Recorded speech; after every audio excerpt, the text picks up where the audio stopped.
Assalamualaikum warahmatullahi wabarakatuh. Halo teman-teman semua. Ketemu lagi dengan saya Idra Wiruni Putra. Jika pada video sebelumnya kita telah membahas mengenai tutorial mengolah data panel menggunakan Evius.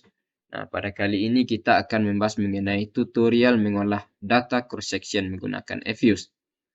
Nah, pertama-tama kita persiapkan data terlebih dahulu. Nah, data yang ada pada saya ini merupakan contoh kasus di mana kita akan mengetahui pengaruh upah, biaya modal, dan biaya produk terhadap produksi. Ini ada 3 variabel bebas yaitu upah, biaya modal, dan biaya produk. Dan ada satu variabel terikat yaitu produksi. Di sini kita menggunakan 40 responden. Nah, perlu diketahui juga teman-teman kalau data ini merupakan data karangan untuk keperluan latihan saja. Selanjutnya kita masuk ke aplikasi Evis-nya.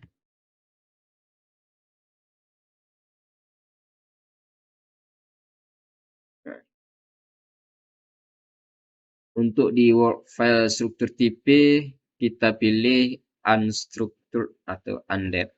Sedangkan observasinya kita tulis 40 karena kita menggunakan 40 responden. Lalu kita klik OK. Nah, selanjutnya ialah kita masukkan data. Caranya kita klik quick, selanjutnya kita klik empty group.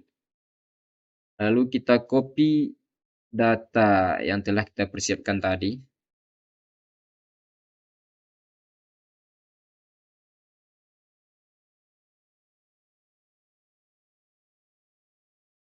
Lalu kita pastikan.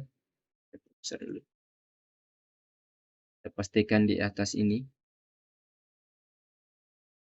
Nah, langkah selanjutnya ialah kita melakukan estimasi dengan cara kita klik quick, kita klik estimate equation. Di sini kita tuliskan persamaannya yaitu Q spasi C spasi W spasi R spasi TC. I C W R TC, lalu kita klik OK. Nah, inilah tampilan hasil regresinya.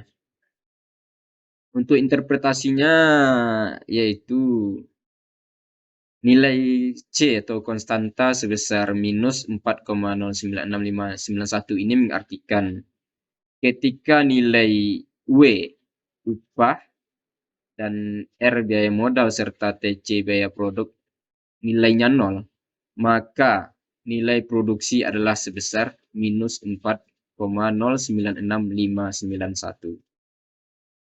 Sedangkan untuk koefisien W yang bernilai sebesar minus 3,47 ini artinya ketika terjadi kenaikan upah sebesar 1 satuan, maka akan menurunkan produksi sebesar minus 3,47 satuan. Koefisien ini bernilai negatif artinya upah dan tingkat produksi memiliki hubungan yang negatif. Artinya apabila terjadi kenaikan upah maka terjadi penurunan produksi. Selanjutnya koefisien R sebesar 3,84 dan bernilai positif artinya hubungan biaya modal dengan produksi bernilai positif. Apabila modal ditingkatkan maka produksi juga akan meningkat. Nilainya sebesar 3,84 artinya jika terjadi kenaikan modal sebesar 1 satuan, maka akan meningkatkan produksi sebesar 3,84 satuan. Nah, selanjutnya nilai koefisien TC atau biaya produk sebesar 7,07 dan berhubungan positif. Ini menandakan bahwa biaya produk berhubungan positif dengan produksi. Apabila biaya produk meningkat, maka produksi juga akan meningkat. Dan nilainya sebesar 7,07 artinya jika terjadi kenaikan biaya produk sebesar 1 satuan, maka akan meningkatkan nilai produksi sebesar 7,07 satuan. Selanjutnya nilai R square sebesar 0,9988 artinya Tiga variabel bebas di sini yaitu upah, biaya modal, dan biaya produk mampu mempengaruhi tingkat produksi sebesar 99,88%. Sedangkan sisanya sebesar 0,12% dipengaruhi oleh variabel lain yang tidak kita masukkan ke dalam model. Nah, nilai probability F hitung sebesar 0,000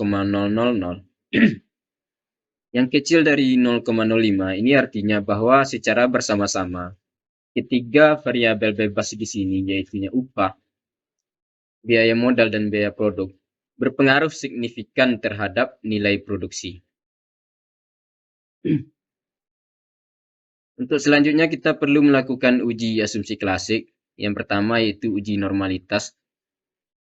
Untuk membuktikan apakah data yang kita gunakan terdistribusi secara normal atau tidak. Langkah-langkahnya yaitu yang pertama kita klik view. Selanjutnya kita klik residual diagnostic. Selanjutnya kita pilih histogram normality test. Inilah tampilan hasilnya. Apabila nilai probability-nya besar dari 0,05, artinya data terdistribusi secara normal. Maka bisa dikatakan lulus uji normalitas. Yang kedua yaitu uji heterokedastisitas. Langkahnya yaitu kita klik view, kita klik residual diagnostic, selanjutnya kita pilih heterokedasticity test. Nah, apabila nilai probability-nya besar dari 0,05, itu artinya lulus uji heterokedastisitas.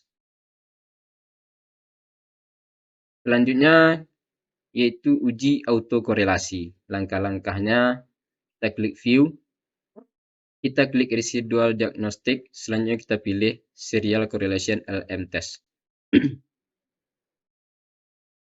Nah, apabila nilai probability-nya besar dari 0,05, maka artinya lulus uji autokorelasi. Nah, yang keempat yaitu uji multikolinearitas. Untuk membuktikan tidak adanya saling keterkaitan antara variabel X. Langkahnya itu kita klik view, selanjutnya kita klik coefficient diagnostic, selanjutnya kita pilih variance inflation factor. Nah, apabila nilai center VIF-nya kecil dari 10, berarti tidak terdapat multikolinearitas. Namun jika besar dari 10, artinya terdapat multikolinearitas. Nah, pada variabel W dan TC ternyata hasilnya besar dari 10. Berarti kedua variabel ini terdapat multikolinearitas. Secara interpretasi mungkin bisa dikatakan bahwa upah mungkin sudah tercatat juga terhadap biaya produk, sudah masuk ke dalam biaya produk. Mungkin itulah penyebabnya terjadi multikolinearitas antara kedua variabel tersebut. Nah, untuk tutorial pengolahan data cross section mungkin cukup sampai di sini. Semoga bermanfaat bagi teman-teman semua. Mohon dukungannya, kritik, serta saran yang membangun demi perbaikan ke depannya. Terima kasih atas waktunya. Assalamualaikum warahmatullahi wabarakatuh.